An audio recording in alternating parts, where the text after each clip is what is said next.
M le Média, les experts. Excellente journée sur M le Média, c'est lundi et on parle de nos toutous, de nos boules de poils dans les experts avec cette rubrique dans le monde animal, animée toujours avec passion par Karine Métro, présidente de l'association SOS Chiens Polaires. Bonjour Karine. Bonjour Virgile. Alors on va parler de cet événement les 1er et 2 mars prochains, c'est la course internationale de chiens de traîneau au Col des Mosses, c'est ouvert à tous. On vous redirigera tout à l'heure sur le site internet de Chiens Polaires pour plus d'informations, mais juste avant, on va se préparer un petit peu pour la course. Pour ceux qui ont des chiens et qui souhaitent participer à cette course, tout d'abord, est-ce que tous les types de chiens peuvent participer à cette course? Je suppose que le chihuahua, par exemple, ne peut pas participer à une course de chiens de traîneau. Alors non, personnellement, j'ai encore jamais vu des petits chihuahuas faire une course. Je pense que ça pourrait être intéressant s'ils sont rapides de le mettre devant un attelage qui a plus de peine. Ça serait un bon lièvre. Bon, mais non. Il en faudrait beaucoup de chihuahuas quand même. Il en faudrait beaucoup, et puis bien de la neige bien damée, histoire qu'on les perde pas au fond de la neige. Ça serait pas mal. Alors plus sérieusement, comment entraîner son chien pour cette discipline?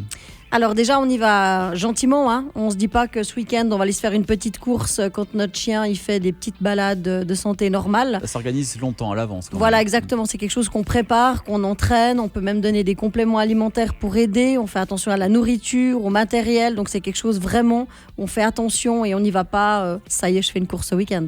Pour en revenir au type de chien, il faut donc des chiens de dynamique assez sauvages qui aiment courir. Alors, sauvage, je sais pas, mais qui aime courir, c'est mieux. Parce que s'il court derrière vous, ça va pas aller. D'accord, très bien. Le ton est donné. Alors, en ce qui concerne justement l'entraînement, à quoi faut-il faire attention avant de partir en course concrètement? Alors déjà, on fait attention à l'âge des chiens. Les chiens qui sont trop jeunes, on les fait pas courir parce que c'est dangereux pour eux, pour leur futur. Ils vont pas grandir normalement et ils auront des problèmes de santé. Ah oui, parce que moi, en réfléchissant, un chien jeune est un chien vivace quand même. Il a envie de courir, mais trop jeune, c'est pas bien non plus. Non, trop jeune, c'est pas bien du tout. On peut vraiment leur faire de gros dégâts qu'on verra malheureusement pas sur place tout de suite. On verra plus tard, ce qui est bien plus dangereux. Mais donc, au contraire, il ne faut pas non plus un chien trop vieux. Ça dépend. Si c'est des chiens qui ont l'habitude, nous, on a des chiens à 13, 14 ans, ils veulent encore faire du traîneau et c'est nous qui devons gentiment les freiner et leur dire que la retraite, ce serait bien. Mais on a du mal donc à juger parce que c'est au cas par cas. Il faut vraiment bien observer le comportement de son chien pour savoir s'il est apte à faire une course en chien de traîneau. Tout à fait. Alors ça, c'est vraiment important. Et après, sur la course, il y a aussi un vétérinaire qui est là pour zioter, voir qu'il n'y ait pas de gens qui partent avec des chiens et surtout qui arrivent avec des chiens qui sont dans un sale état pour qu'ils ne repartent pas le lendemain. Alors avant la course, comment s'organiser? Comment organiser un attelage? Quel matériel emporter? Alors déjà, c'est bien d'aller chercher le matériel chez les personnes qui savent. Donc on a des professionnels. Là. Voilà, exactement. On en a un qui a vraiment une boutique où il vend du matériel, non seulement à des prix abordables, mais en plus, il connaît son matériel, ce qui aide aussi.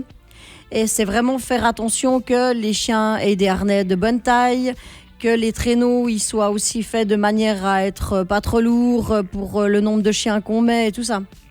Donc on rappelle les 1er et 2 mars prochains, n'hésitez pas à vous rendre à la course internationale de chiens de traîneau au Col des Mosses, c'est ouvert à tous. Si on souhaite plus d'informations sur la programmation, il y a un site internet, Karine. Oui, c'est www.sos chien au pluriel, polaire au pluriel, tout à pondu.ch. Voilà, donc n'hésitez pas à y faire un tour et vous pouvez retrouver tous les épisodes des experts dans le monde animal et dans d'autres domaines sur mlemedia.ch. On se retrouve la semaine prochaine, Karine, pour d'autres conseils dans le monde animal. On vous souhaite une belle soirée. Merci pareillement. M le Média, où tu veux.